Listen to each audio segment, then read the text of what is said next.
નમસ્કાર દર્શક મિત્રો, હું નવીન મહેતા ન્યૂઝ ઓફ કચ્છમાં આપનું સ્વાગત કરું છું। આજે તારીખ 2 મે 2025 જોઈએ આજના સમાચાર।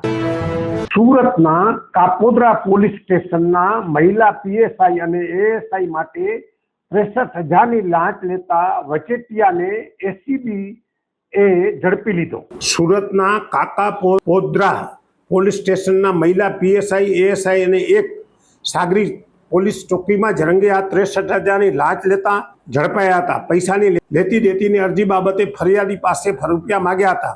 દરમિયાન એસીબીને ફરિયાદ કરવામાં આવતા છટકું ગોઠવી રૂપિયા લેતા રંગે હાથ ઝડપી લેવામાં આવ્યા હતા।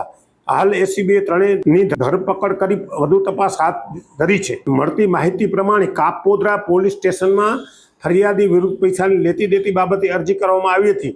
અરજીની તપાસ પીએસઆઈ મધુ રબારી કરતા હતા। પીએસઆઈ મધુ રબારીના રાઇટર તરીકે નવનીત કુમાર જેઠવા ફરજ બજાવતો હતો।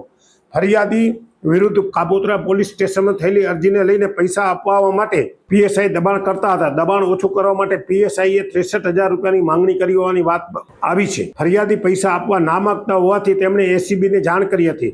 વડોદરા એસીબી દ્વારા પીએસઆઈ વતી લાંચ લેનાર ખાનગી વ્યક્તિ માનસિંહ સિસોદિયાની હીરાબાગ પોલીસ ચોકી ખાતે 63,000 રૂપિયા સાથે ધરપકડ કરાઈ હતી।